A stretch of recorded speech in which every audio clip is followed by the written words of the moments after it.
तो बच्चों, आज हम परिवेश पुस्तक से पाठ 3 पतंग और गुब्बारा कहानी को पढ़ेंगे। इसके लेखक डॉक्टर मधुपंत जी हैं।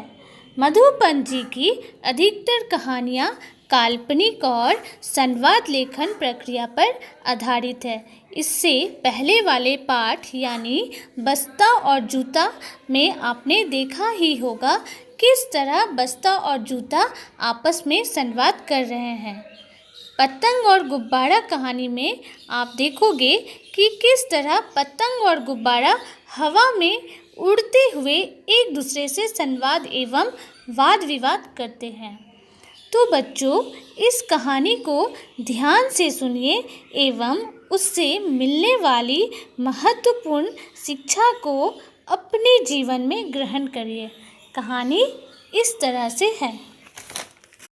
रंग बिरंगी पतंग इतराती बल खाती मुस्कुराती आसमान में ऊंची उड़ रही थी। इतनी ऊंचाई पर अपने आप को देखकर वह फूली नहीं समा रही थी। वाह, मैं इतना ऊंचा उड़ सकती हूँ, यह सोचकर वह झूम उठी यानी नाच उठी खुशी से। उड़ते उड़ते जब उसने नीचे झांका तो उसे बड़ी जोर से हंसी आ गई, क्योंकि उसे नीचे खड़े सारे बच्चे छोटे छोटे दिखाई दे रहे थे। वह रहा संदीप, देखो मेरी डोर थामे जमीन पर खड़ा ऐसा लगता है मानो एक चींटा हो। खिलखिलाते हुए वह स्वयं से बोल उठी। तभी उसे एक आवाज़ सुनाई पड़ी, अरे तुम अपनी ऊंचाई देखकर इतनी खुश क्यों हो? जानती हो, चींटा कहकर तुम जिसकी खिल्ली उड़ा रही हो उसी के हाथ में तुम्हारी डोर है। पतंग ने पलटकर गुस्से से देखा। गैस से भरा एक गोल मटोल गुब्बारा उड़ते उड़ते उसके पास आ गया था। उसके धागे का दूसरा सिरा गुब्बारे वाले या किसी बच्चे के हाथ से छूट गया था।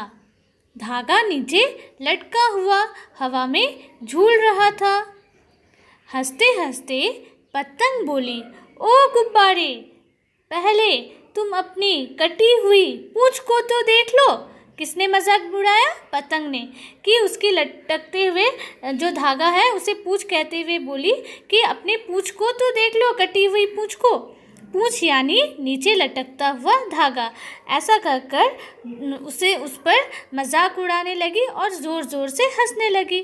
गुब्बारा बोला, अरे पतंग रानी, ज़रा तुम ऊंचा उड़ ली तो अपना रंग दिखा रही हो, परंतु तुम्हारे ऊंचे उड़ने में तुम्हारा कोई कमाल नहीं है। कमाल तो है तुम्हारी पूंछ यानी डोर का, जिससे तुम बंधी हो। बच्चों, आपने देखा है ना, पतंग उड़ाते समय पतंग का डोर बच्चे के हाथ में होता है, या अगर आप उड़ाते हो या कोई भी उड़ाता है तो उसका डोर जो उसे उड़ा रहा है उसके हाथ में होता है। तो गुब्बारे ने उसे यही कहा, जिसके सहारे तुम उड़ रही हो।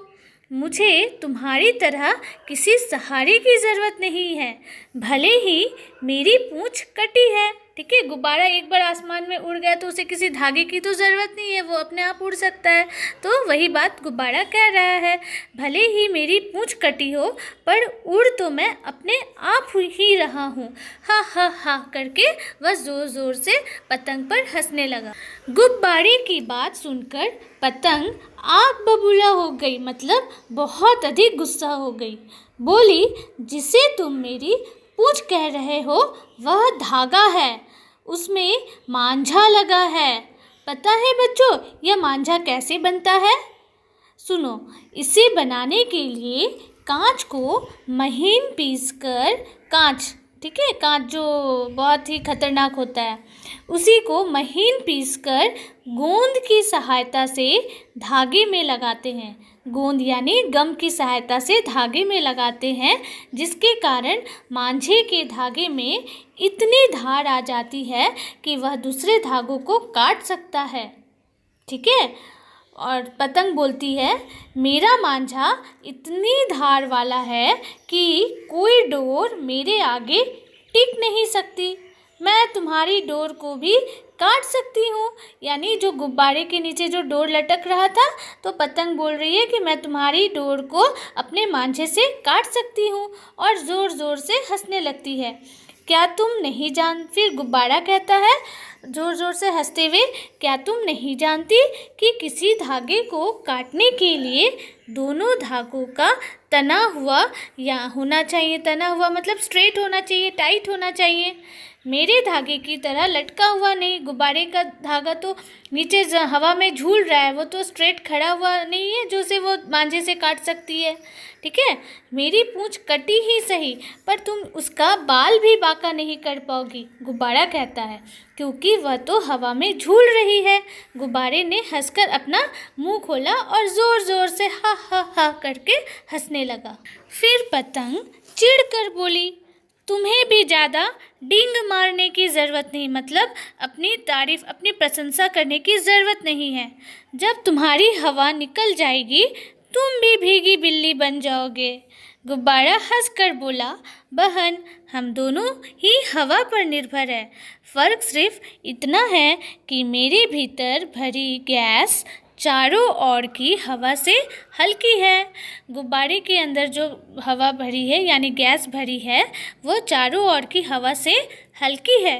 इसलिए मैं हवा में वैसे ही तैर रहा हूँ जैसे पानी में हल्की चीज़ तैरने लगती है।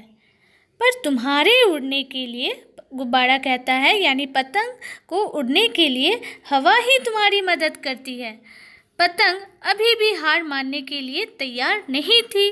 बोली, मैं कैसे विश्वास करूं कि मुझे हवा उड़ाती है? मुझे तो वह डोर उड़ाती है जिसके सहारे मैं बंधी हूँ। पतंग को अभी भी लगता है कि वह डोर के सहारे उड़ती है। ठीक है, उसे हवा की ज़रूरत नहीं। उसका दूसरा सिरा तो नीचे खड़े संदीप के हाथ में है, जो झटके दे देकर मुझे उड़ा रहा है। गुब्बारा मुस्कुराता हुआ उसे फिर समझाता है और कहता है, पर क्या तुम्हें पता है कि संदीप के झटके देने पर क्या होता है? हवा में हल्के और भारी दबाव के दो क्षेत्र बन जाते हैं, जिसके कारण तुम्हें उड़ान लेने में मदद मिलती है। ठीक है, हल्के और भारी दबाव। यह सुनकर पतंग सोच में पड़ गई। गुब्बारा फिर बोला, और जहाँ तक डोर का सवाल है, हम दोनों ही डोर से बंधे हैं। हम दोनों का उद्देश्य भी एक ही है, बच्चों को खुश करना। रंग बिरंगी पतंग हवा या गैस से भरी रंगीन गोल मटोल गुब्बारे बच्चों को समान रूप से भाते हैं।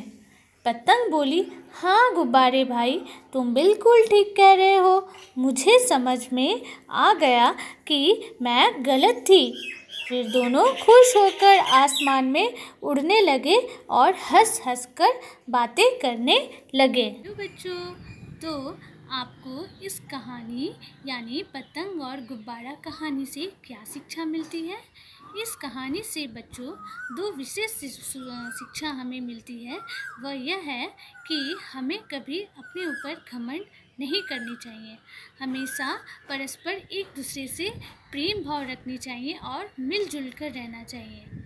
और अपनी डींगे, अपनी तारीफ, अपनी प्रशंसा स्वयं नहीं बखान करनी चाहिए। जिस तरह पतंग ऊंची उड़ान उड़कर वह यह भूल जाती है कि उसे उड़ाने के पीछे संदीप और डोर का भी हाथ है, वह ऊंची उड़ान उड़कर नीचे के सभी लोगों को अपने से तुच्छ यानी छोटा समझने लगती है।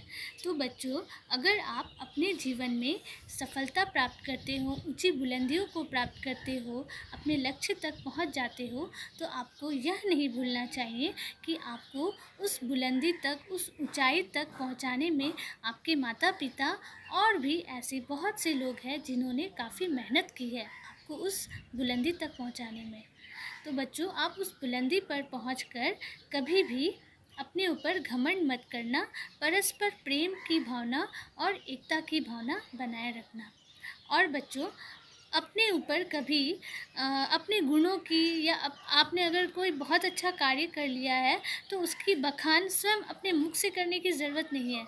अगर आप अच्छा कार्य किए हो तो उसकी बखान यानी उसकी प्रशंसा ज़रूर एक ना एक दिन होगी। आपको अपने मुँह मिट्ठू बनने की ज़रूरत नहीं है, यानी आपको अपनी प्रशंसा स्वयं करने की ज़रूरत नहीं है। तो बच्चों, इस पाठ को आप दोबारा एक बार फिर से दोहराइए यानी पढ़िए और फिर से समझिए।